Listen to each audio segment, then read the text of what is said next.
ത്രിയേക ദൈവത്തിന് സ്തുതി. ഏറ്റവും ബഹുമാനപ്പെട്ട വൈദിക ശ്രേഷ്ഠരെ, മാതാപിതാക്കളെ, സഹോദരി സഹോദരങ്ങൾ, കൂട്ടുകാർ, ഏവർക്കും വീണ്ടും വരുന്നവനായ ക്രിസ്തുവേശുവിന്റെ ധന്യനാമത്തിൽ സ്നേഹവന്ദനം. ലോകത്തിന്റെ പാപം ചുമക്കുന്ന ദൈവത്തിന്റെ കുഞ്ഞാടായി, പ്രതീക്ഷയറ്റ ലോകത്തിന് ആശയും ആശ്രയവുമായി ബേത്ലഹേമിലെ കാലിത്തൊഴുത്തിൽ പിറവിയെടുത്തവന്റെ എൽദോ പെരുന്നാൾ ആഘോഷിക്കപ്പെടുന്ന ഈ വേളയിൽ ഇന്നേ ദിവസം പരിശുദ്ധ സഭ ക്രിസ്തുവിന്റെ മുന്നോടിയായ യോഹന്നാൻ സ്നാപകന്റെ ജനനം ആചരിക്കുന്നതോടൊപ്പം ബാലദിനവുമായി കൊണ്ടാടുന്നു. സഭയിലെ എല്ലാ ദേവാലയങ്ങളിലും ഇന്നേ ദിവസം ഞങ്ങൾക്ക് വേണ്ടി പ്രത്യേകം പ്രാർത്ഥിക്കുന്നു. ഇന്ന് ഏവൻഗേലിയോൻ ഭാഗമായി വായിച്ച വിശുദ്ധ ലൂക്കോസ് എഴുതിയ സുവിശേഷം 1-ാം അധ്യായം 57 മുതൽ 80 വരെയുള്ള വാക്യങ്ങളിൽ നിന്നും ഏതാനും ചില ചിന്തകൾ നിങ്ങളുമായി പങ്കുവെക്കുവാൻ ഞാൻ ആഗ്രഹിക്കുന്നു. ഇതിന്റെ 57-58 വാക്യങ്ങളിൽ ദൈവിക കരുണയുടെ പ്രതിഫലനം എന്നോണം വാർദ്ധക്യത്തിൽ ഗർഭിണിയായി തീർന്ന സക്രിയ പുരോഹിതന്റെ ഭാര്യ എലിസബത്ത് തക്ക സമയത്ത് ഒരാൺകുഞ്ഞിനെ പ്രസവിച്ചു. സക്രിയ പുരോഹിതന്റെ നിരന്തരമായ പ്രാർത്ഥനയുടെ ഫലമായിരുന്നു ഈ പൈതലിന്റെ ജനനം. മാത്രമല്ല, ഇതിന്റെ 6-ാം വാക്യത്തിൽ നാം വായിക്കുന്നു, ഇരുവരും ദൈവസന്നിധിയിൽ നീതിയുള്ളവരും കർത്താവിന്റെ കൽപ്പനകളിൽ കുറ്റമില്ലാത്തവരുമായി നടന്നവരുമായിരുന്നു. ഈ കുടുംബത്തിൽ നിന്നും നമുക്ക് മനസ്സിലാക്കുവാൻ സാധിക്കുന്ന അടിസ്ഥാന തത്വം വിശ്വാസം കലർത്തിയ പ്രാർത്ഥന എന്നുള്ളതാണ്. എന്റെയും നിങ്ങളുടെയും ഏതാവശ്യങ്ങളും പ്രാർത്ഥനയിലൂടെ ശക്തിപ്പെടുത്തുവാൻ നമുക്ക് കഴിയണം.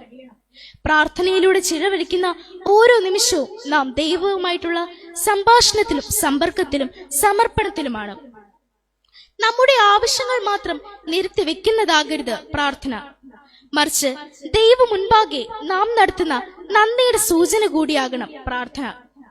വിശ്വാസ വീരന്മാരെല്ലാം പ്രാർത്ഥനയ്ക്ക് മുൻതൂക്കം കൊടുത്തവരായിരുന്നു എന്ന് തിരുവചനം നമ്മെ പഠിപ്പിക്കുന്നു. അബ്രഹാം, ഇസ്ഹാക്ക്, യാക്കോബ് തുടങ്ങിയ പൂർവ്വ പിതാക്കന്മാരെല്ലാം വിശ്വാസം കലർത്തിയ പ്രാർത്ഥനയിലൂടെ തങ്ങളുടെ പ്രശ്നങ്ങൾക്ക് പരിഹാരം കണ്ടെത്തിയവരാണ്. ഇത് തന്നെയാണ് ഈ കുടുംബത്തിൽ നിന്നും നമുക്ക് മനസ്സിലാക്കുവാൻ സാധിക്കുന്ന ഒന്നാമത്തെ പ്രത്യേകത. ഈ കുടുംബത്തിൽ നിന്നും നമുക്ക് മനസ്സിലാക്കുവാൻ സാധിക്കുന്ന രണ്ടാമത്തെ പ്രത്യേകത, ബലിയേക്കാൾ ശ്രേഷ്ഠമായത് അനുസരണമാണ്. യഹൂദ പാരമ്പര്യപ്രകാരം ഒരു കുടുംബത്തിലെ മൂത്ത പുത്രന് പരിച്ഛേദനയോടൊപ്പം അപ്പന്റെ പേര് തന്നെ നൽകുക പതിവായിരുന്നു. എന്നാൽ പാരമ്പര്യത്തെ വകവയ്ക്കാതെ, ആരുടെയും നിർബന്ധത്തിന് വഴങ്ങാതെ ദൈവ ഇഷ്ടം എന്തെന്ന് തിരിച്ചറിഞ്ഞ് പൈതലിന് യോഹന്നാൻ എന്ന് പേരിട്ടു. ഇവിടെ നാം കാണുന്നത് പൂർണ്ണമായ ദൈവവിശ്വാസത്തിലൂടെ വചനമനുസരിച്ച് ദൈവ ഇഷ്ടം എന്തെന്ന് തിരിച്ചറിഞ്ഞ സക്രിയ പുരോഹിതനെയും ഭാര്യ എലിസബത്തിനെയുമാണ്.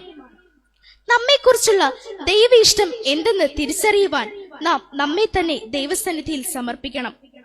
ദൈവമേ, നിന്റെ ഹിതം എന്നിൽ നിറവേറണമേ എന്ന് ആത്മാർത്ഥമായി പ്രാർത്ഥിക്കുവാൻ നമുക്ക് കഴിയണം. ഇവിടെ ദൈവ ഇഷ്ടം എന്തെന്ന് തിരിച്ചറിഞ്ഞ സക്രിയ പുരോഹിതൻ തന്റെ പൈതലിന് യോഹന്നാൻ എന്ന പേർ ഒരു എഴുത്തു പലകയിൽ എഴുതി കാണിച്ചപ്പോൾ അവന്റെ വായും നാവും തുറന്നു. അവൻ സംസാരിച്ച് ദൈവത്തെ മഹത്വപ്പെടുത്തി.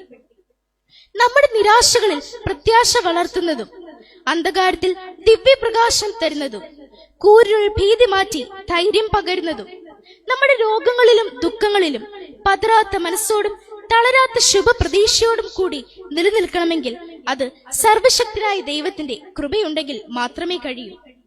ഈ കൃപയിൽ എന്നും നമുക്ക് ശക്തിപ്പെടുവാൻ കഴിയണം. മൂന്നാമതായി, സക്രിയ എലിസബത്ത് ദമ്പതികൾ ആഴമായി ദൈവിക ദർശനം പ്രാപിച്ചവരായിരുന്നു. അവരുടെ പ്രാർത്ഥനയുടെയും അനുസരണത്തിന്റെയും ഫലമായി തങ്ങൾക്ക് ജനിക്കുവാൻ പോകുന്ന മകന്റെ പ്രത്യേകതകളെ കുറിച്ച് ഒരു ദർശനം ലഭിച്ചു. വിശുദ്ധ ലൂക്കോസ് എഴുതിയ സുവിശേഷം 1-ാം അധ്യായം 14, 15, 16 എന്നീ വാക്യങ്ങളിൽ ഈ പ്രത്യേകതകളെ കുറിച്ച് നമുക്ക് കാണാം. 1, അവൻ കർത്താവിന്റെ സന്നിധിയിൽ വലിയവനാകും. 2, അവൻ വീഞ്ഞും മദ്യവും കുടിക്കുകയില്ല. 3, അമ്മയുടെ ഗർഭപാത്രത്തിൽ വെച്ച് തന്നെ അവൻ പരിശുദ്ധാത്മാവാൽ നിറയും. 4, അവൻ ഇസ്രായേൽ മക്കളിൽ പലരെയും അവരുടെ ദൈവമായ കർത്താവിങ്കിലേക്ക് വരുത്തും. നമ്മുടെ കുടുംബങ്ങൾക്ക് ദൈവിക ദർശനം ഉൾക്കൊള്ളുവാൻ കഴിയുന്നുണ്ടോ എന്ന് ഈ അവസരത്തിൽ ചിന്തിക്കുന്നത് നല്ലതാണ്. ഞാൻ എന്റെ വാക്കുകൾക്ക് വിരാമം കുറിക്കട്ടെ. സക്രിയ എലിസബത്ത് ദമ്പതികളുടെ ജീവിതം മനുഷ്യരാശിക്ക് എന്നും മാതൃകയാണ്.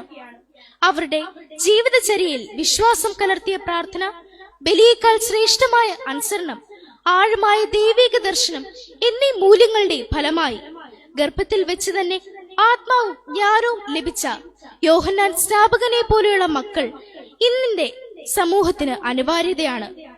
നാളെയുടെ വാഗ്ദാനങ്ങളായ ഞങ്ങൾ കുട്ടികൾ ദൈവത്താൽ അനുഗ്രഹിക്കപ്പെടുവാൻ നിങ്ങളുടെ ഏവരുടെയും പ്രാർത്ഥന അപേക്ഷിച്ചുകൊണ്ടും ഇങ്ങനെ ഒരു അവസരം തന്ന ബഹുമാനപ്പെട്ട വൈദികരോടുള്ള നന്ദി അറിയിച്ചും കൊണ്ട് നിർത്തുന്നു. ദൈവം നമ്മെ എല്ലാവരെയും സമൃദ്ധമായി അനുഗ്രഹിക്കുമാറാകട്ടെ.